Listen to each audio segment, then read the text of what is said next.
اس سے زیادہ ان کی جو چپل ہے یلو کلر کی وہ بہت زیادہ اس وقت وائرل ہوئی ہے، کیونکہ اس چپل کی قیمت بھی لاکھوں میں بتائی جا رہی ہے، اور یہ امریکی برانڈ ہے جو کہ انہوں نے پہنا ہوا ہے۔ تو فرح خان جو ہے وہ ایک پرائیویٹ جیٹ کے اندر بیٹھ کے سفر کر رہی ہیں، اور اس کی وجہ سے بھی لوگوں کو بڑی تشویش ہوئی ہے کہ ایک ایسی خاتون جو عام خاتون ہو، ان کا اپنا پرائیویٹ جیٹ ہے یا وہ کسی کے جیٹ میں سفر کر رہی ہیں، تو یہ کیا چکر ہے؟ وہ 1,62,00,000 روپے کا صرف بیگ لے رہی ہیں، لاکھوں روپے کا وہ صرف جوتا پہن رہی ہیں، تو لوگ اس کو ظاہری بات ہے کہ کرپشن کے ساتھ جوڑ رہے ہیں، اور لوگ اس چیز کو مان رہے ہیں کہ جو الزام ان کے اوپر عائد کیا جا رہا ہے وہ شاید مبینہ طور پہ سچا تھا، کیونکہ اسی لیے لوگ سمجھ رہے ہیں کہ وہ بھاگ گئی ہیں دبئی۔ اب اس سلسلے میں بشریٰ صاحبہ جو ہیں خاتون اول، ان کے جو بیٹے ہیں موسیٰ مانیکا، ان کا بیان سامنے آیا ہے، اور انہوں نے کیا کہا ہے؟ انہوں نے کہا ہے کہ جو بہت زیادہ دکھ ہوا ہے کہ یہ جو فرح شہزادی یعنی کہ فرح خان نامی خاتون ہے، ان کا تو ہمارے خاندان کے ساتھ کوئی لینا دینا نہیں تھا، اور نہ ہی ہمارے گھروں میں ان کا کوئی آنا جانا تھا، حالانکہ ان کی متعدد تصویریں جو ہیں وہ اس وقت وائرل ہو رہی ہیں، لیکن ان کے بیٹے نے اس چیز سے انکار کیا ہے، اور انہوں نے یہ بھی کہا ہے کہ فرح خان جو دبئی روانہ ہو گئی ہیں تو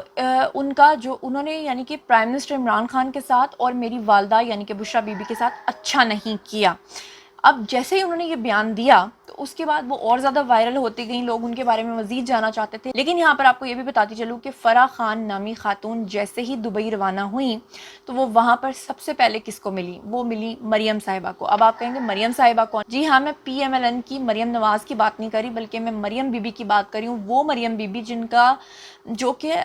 بہن ہے کس کی؟ بشریٰ بی بی کی، جی سگی بہن ہے ان کی، اور ان کا نام بھی مریم ہے، اور وہ دبئی میں رہتی ہیں، اور سب سے پہلے فرح خان ان کے پاس گئیں، اور وہاں پر جا کر انہوں نے اکٹھے افطاری بھی کی، افطار ڈنر پارٹی میں شرکت بھی کی۔ تو جناب کم وقت میں ہم لوگ نے زیادہ پوائنٹس ڈسکس کرنے ہیں، تو فوری طور پہ اگلے پوائنٹ کی طرف آتے ہیں، اور عمران خان صاحب جو ہیں لاہور پہنچے، اور وہاں پر انہوں نے ایک جلسہ کیا، اور اس جلسے کے دوران ان کو کھانسی لگ گئی، ان کو غوطہ لگ گیا، غوطہ تو نہیں کہیں گے لیکن وہ مسلسل کھانستے رہے۔ اس کے اوپر سوشل میڈیا کے اوپر جو ہے نا یہ ویڈیو بہت زیادہ وائرل ہو رہا ہے، اور یہ ویڈیو پہلے آپ دیکھیے اور پھر اس کے بعد میں آپ کو لوگوں کے کامنٹس پڑھ کے سناتی ہوں کہ لوگوں کا رد عمل کس طرح کا آ رہا ہے۔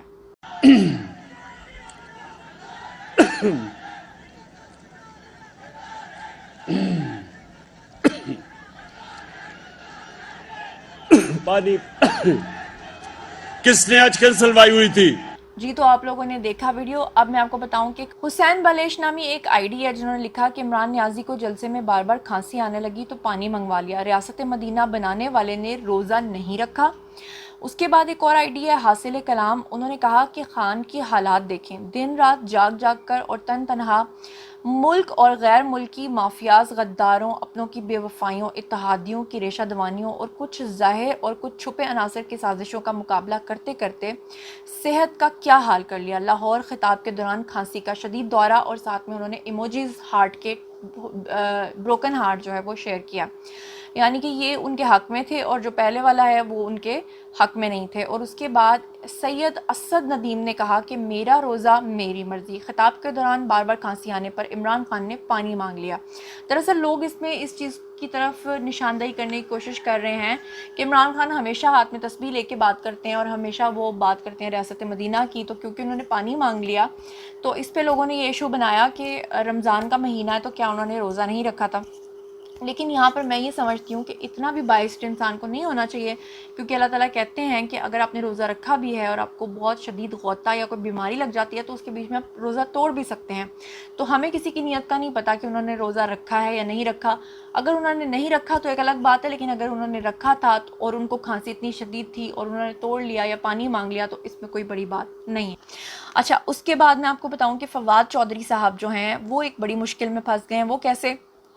پی ٹی آئی کے اپنے جو لا افسران ہیں وہ تقریباً 50 سے 60 افسران ایسے ہیں جن کو جو ہے وہ خدشہ یہ ظاہر کیا جا رہا ہے کہ ان کو برطرف کیا جا سکتا ہے، اور ان کا بیان سامنے آ گیا ہے، اور ان کا یہ کہنا ہے کہ پرائم منسٹر عمران خان کو شاید پتہ بھی نہیں ہے کہ ہمارے ساتھ یہ سلوک کیا جا رہا ہے، اور اس کا سارا الزام وہ دھر رہے ہیں کس کے اوپر؟ فواد صاحب پر۔ اور فواد صاحب کو نہ صرف وہ مورد الزام ٹھہرا رہے ہیں بلکہ وہ ان کو فواد ڈبو بھی کہہ رہے ہیں۔ ان لا افسران کا یہ کہنا تھا کہ فواد صاحب جو ہیں یہ پچھلے دور میں، یہ جب ان کے چچا آئی تھنک ان کے چیف جسٹس تھے، تو یہ پیٹرول پمپ پہ بیٹھ کے قتل کے مقدمات تک کے جو ہے رشوتیں لیا کرتے تھے، اس کے فیصلے کروایا کرتے تھے، اور اب جو ہے ان کے بھائی اور یہ دونوں مل کر رشوتیں لیتے ہیں، اور آپ کو پتہ ہے کہ پی ٹی آئی کے اندر ویسے بھی جوڑ توڑ اور توڑ پھوڑ ہوتی چلی جا رہی ہے، کیونکہ ابھی گورنر ہاؤس کے اندر عمران خان صاحب نے اپنا ایک اجلاس کیا ہے جس میں 54 لوگ کم پہنچے تھے، یعنی کہ 54 لوگ وہاں پر پہنچے ہی نہیں تھے. اور اب جو ہے فواد صاحب کا بھی یہ معاملہ آ گیا، بیچ میں لا افسران کا معاملہ آ گیا، بیچ میں فرح خان کا معاملہ آ گیا ہے، تو معاملات جو ہیں وہ کافی زیادہ خراب ہوتے چلے جا رہے ہیں. یہیں پر میں آپ کو مزید یہ بتاؤں کہ انسانی حقوق کی جو تنظیم ہے ہیومن رائٹس واچ، انہوں نے یہ کہا ہے کہ عمران خان صاحب جس خط کو لہرا کر دکھا رہے تھے کہ ان کے خلاف سازش ہوئی ہے، وہ خط تو ثابت ہو گیا ہے کہ جو ہے وہ جھوٹا خط ہے، یعنی کہ اس کے اندر ٹیمپرنگ کی گئی ہے اور اپنی مرضی کی شکیں شامل کی گئی ہیں. اور انہوں نے یہ بھی کہا ہے کہ یہ سارا عمل جو ہوا ہے یہ غیر آئینی ہے، اور انہوں نے کہا کہ اس کی وجہ سے پاکستان اب ایک نئے بحران سے دوچار ہوگا، جو کہ اللہ رحم کرے کہ ایسا کبھی بھی نہ ہو. پاکستان کے حق میں جو بہتر ہے وہ ہو، میری تو دعا یہ ہے، میں تو اللہ تعالیٰ سے یہی دعا کرتی ہوں کہ جو پاکستان کے حق میں بہتر ہے وہ ہو. کیونکہ بات یہ ہے کہ ہم لوگ ایک ایک پارٹی کو سپورٹ کرتے ہیں اور دوسری پارٹی کے ہم خلاف ہو جاتے ہیں یا ہم اس کو سپورٹ نہیں کرتے، لیکن ہمیں ایسا نہیں کرنا. ہمیں پاکستان کی بقا چاہیے، پاکستان کی بقا جس میں بھی ہے اور جس کے بھی ساتھ ہے اللہ تعالیٰ اس کا حامی و ناصر ہو. اس کے بعد میں آپ کو ایک اور بتاؤں کہ پاکستان کی جو سیکیورٹی ادارے ہیں، سیکیورٹی ایجنسیز ہیں، انہوں نے بھی کہا ہے، کس کو کہا ہے،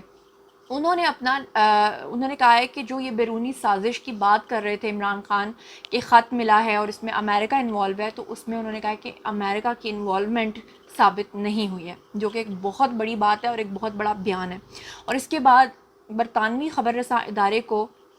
ان کے ایک اہلکار نے جناب علی دیا ہے انٹرویو، اور نام ظاہر نہ کرنے کی شرط پہ انہوں نے یہ ساری باتیں کی ہیں کہ یہ سب جھوٹ ہے اور اس کا حقیقت سے کوئی تعلق نہیں ہے. لیکن اس کا فیصلہ تبھی ہوگا اور لوگ اسے تبھی مانیں گے جب سپریم کورٹ کا فیصلہ آئے گا. اور اپوزیشن، اچھی بات یہ ہے کہ اپوزیشن نے بھی کہہ دیا ہے کہ سپریم کورٹ جو بھی فیصلہ کرے گی ہم اسے قبول کریں گے. فی الحال اسٹیبلشمنٹ کھل کے سامنے نہیں آ رہی، لیکن انہوں نے اس چیز کو ڈینائی تو کر دیا ہے اور برطانوی خبر رساں اداروں کو بھی بتا دیا ہے. لیکن مانا تو تبھی جائے گا جب آفیشلی پھر سے آ کر وہ ایک بار اپنی اسٹیٹمنٹ دیں گے. حالانکہ اب تک وہ یہ چیزیں کلیریفائی کر چکے ہیں، لیکن پھر بھی ہماری قوم یہ چاہتی ہے کہ وہ سب چیزیں جو ہے نا بالکل لوگوں کے سامنے ہوں. کچھ چیزیں لوگوں کے سامنے نہیں ہوتی، کچھ چیزیں ڈپلومیسی کا بھی حصہ ہوتی ہیں. لیکن بہرحال میں آپ کو یہاں پر یہ بھی بتاتی چلوں کہ آپ کو یاد ہوگا کہ عمران خان صاحب نے ایک